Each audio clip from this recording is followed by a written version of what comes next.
And I'm originally from Kenya. Only came to the US to go to college. And I have a passion for frugal innovation, especially in the area of the health, environment, and even education, as they're all very much intertwined.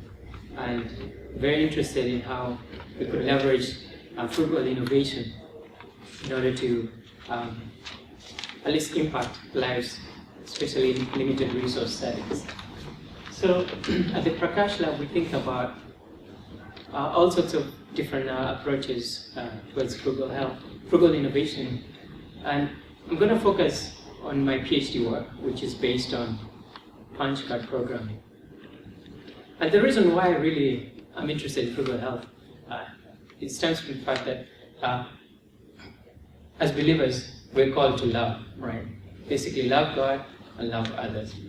And to someone who has nothing, someone who has no access to potentially life-saving technologies, love could look like suddenly just being able to either test your water or being able to have this medical diagnostic test available, or all these other technologies that are currently out of reach to so many people.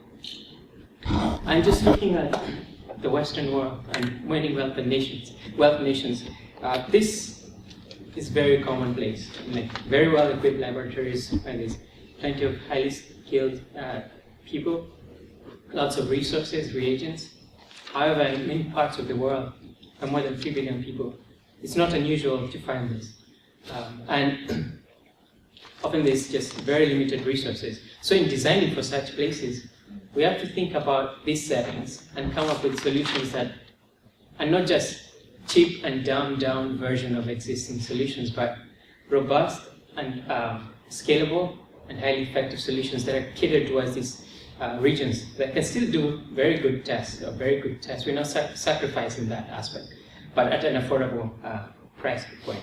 So you have to think of power, because it's not always available everywhere. You have to think of reagents, shipping them, having them available.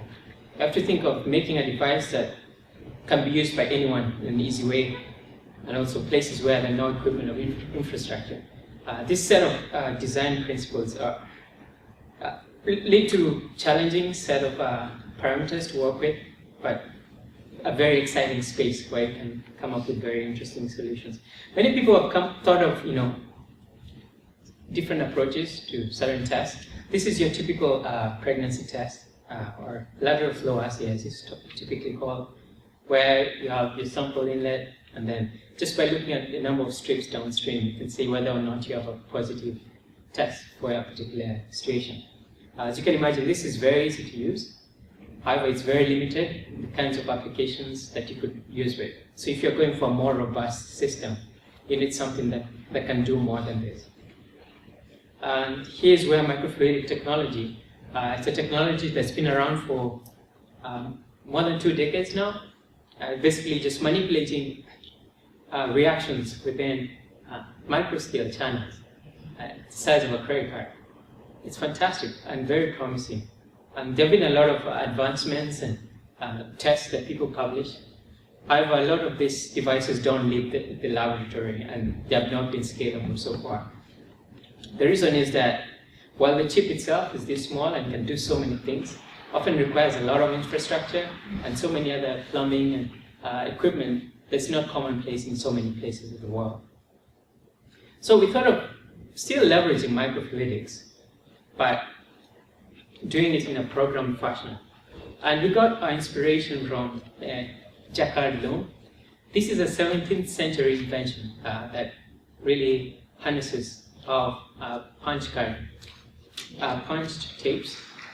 Essentially, it's a weaving device where you have this platform that can take these instruction sets in the form of these long tapes that have holes in them, and based on where the holes are, it's going to weave the threads in different ways. And so by simply switching out this punch card tape, you can end up with a completely different design in your textiles. And it's such a powerful approach that's been harnessed in many places, including early computing, where programming was based on punched cards. And it's also been used in controlling radio telescopes. It's been used in even in some present-day voting systems, like what happened in Florida not too long ago, they had punch card-based technology. But actually, it's more common than you realize, which takes us to what our device is based on currently. This is our invention, and this is the first generation of our implementation of our device. And I'll go into a lot more detail on how it works and what is made of it. But if you look at it very closely, it's essentially a music box that we've turned upside down.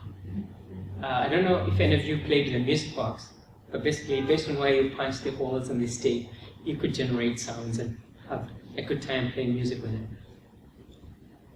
And so, coupled to a music box is a microfluidic chip.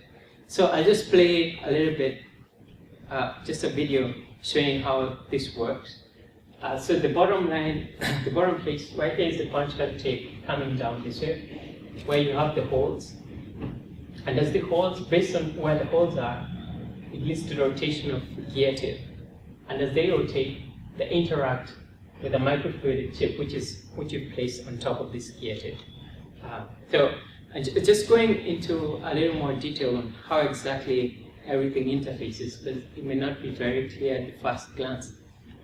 I'll go to the next slide, where we have our reader or actuator. This is what takes the instruction sets in the form of the punch tape and translates it to an action, a mechanical action. And this mechanical action is really to drive fluids in a microfluidic chip that we couple onto our device from the top, which you can see in the figure. So the inset is me playing with the device, actually operating with the microfluidic chip to get a sense of the dimensions and the size of it. So there are various components that you would need to do any kind of reaction, chemical reaction, especially in an enclosed setting if you want to automate it. You want to be able to pump fluids, you want to have some kind of valving mechanism in order to direct fluids wherever you're interested in. And the other aspect that we're very keen on is assays or experiments that are enclosed within droplets. So you can do droplet-based experiments, which can be very beneficial in terms of either amplifying samples where you can break it into multiple droplets, or even doing reactions within the same droplet, so you can do just many reactions at the same time, just based on the droplets. So I'm going to walk you through each of these main components and just share a little bit of that.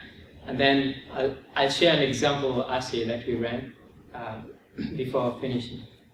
So starting with pumping, so this schematic shows how it works. Basically, you have the punch card tape at the bottom, where the paper gets caught up in the gear tip, so making it rotate. And as it rotates, it interfaces with the microfluidic chip.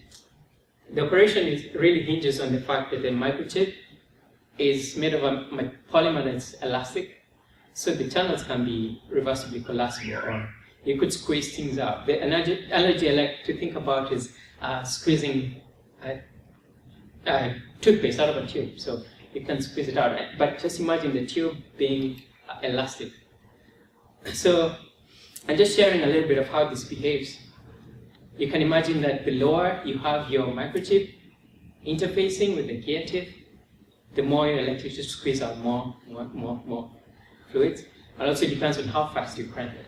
So that's reflected in this data, where you could get different flow rates. So if you're interested in a particular flow rate, you may want to base it on the specific parameters that you could get from this data.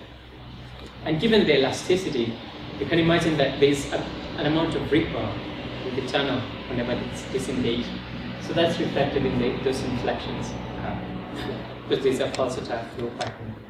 So I'll just play a little bit of a video of a top-down view of this pumping in action, where you have just 6 different channels pumping fluids into a diffusion stream. And as you can tell, there's mixing going on. And it's really a factor of the enhanced mixing comes about as a result of the pulsatile nature of the device. Because at this length scale, if you think of the fluid physics, the viscous forces dominate over the inertial ones. So mixing usually happens by diffusion. So if you mix the fluid layers, you want to just narrow the space across which the particles would travel. And that comes about when you have this pulsatile motion and the channels are a bit offset. So going on to valving, I basically just modified the music box comb. The reason why you hear sounds is these are combed with different teeth that have different dimensions, where every time the gated placket vibrates at a particular frequency, then you hear a sound, right? So I just harness that and just put this perpendicular pin to introduce valving externally. So with valves, you could direct fluids in different places. So it's sort of like a cantilever, where with the same method, you could just introduce valving. And so this is just an image showing the components in action.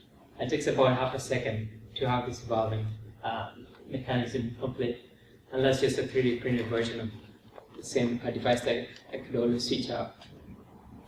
So here's the droplet generation mechanism. It's the same valving mechanism, but just redesigned the microfluidic chip differently, whereby now I have a fluid that can carry the droplets downstream. In this case, mineral oil in a water-based solution. So I'll just play a top-down view of the droplet generator in action. So that's the pin, just hits it every time. And you end up with a droplet that's about 2.5 nanoliters. So you can imagine if you have a droplet of blood, let's say a finger prick blood, which is about 200 microns, you can divide it into tens of thousands of droplets, which you can manipulate to test multiple tests at once. So you could do all these chemical reactions within a single droplet. So that's the advantage of this mechanism.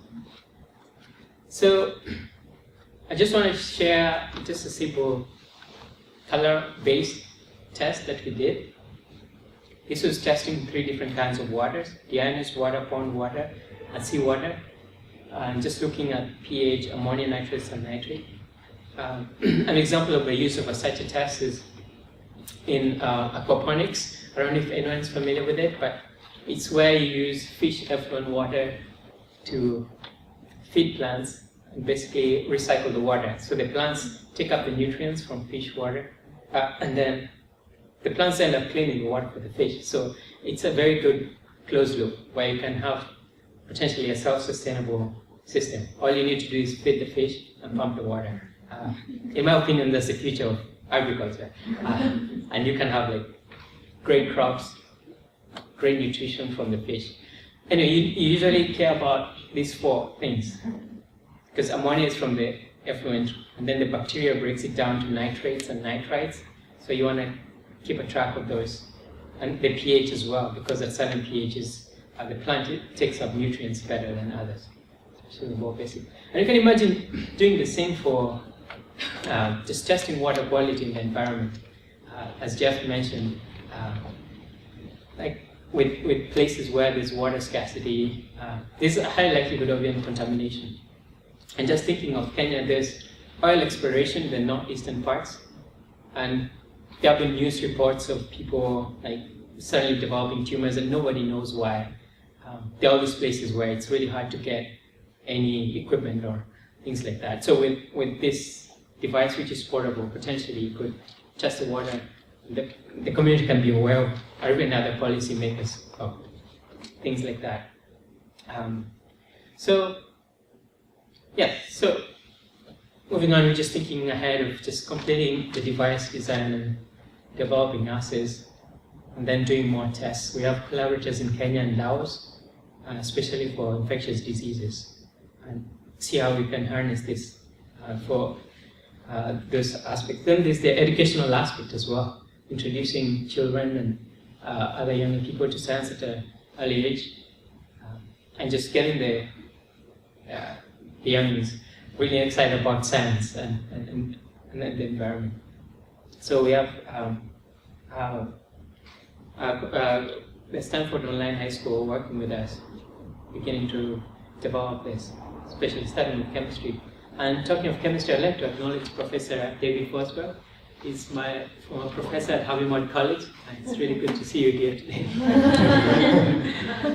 Yes, and that's the insight of Ben Alpes. He's an undergraduate I've been working with this summer. He did a fantastic job in developing this next generation of our device. So there is my story, but before I really finish, these are people I've been working with. This is my PI, Professor Manu Prakash. He cares a lot about developing these technologies, and Maithili, who's been developing the assays this summer with me. And of course the funding sources and the passion talks for the privilege of sharing this with you today. So with that, there ends my story. If you have any questions, I'll be happy to answer them.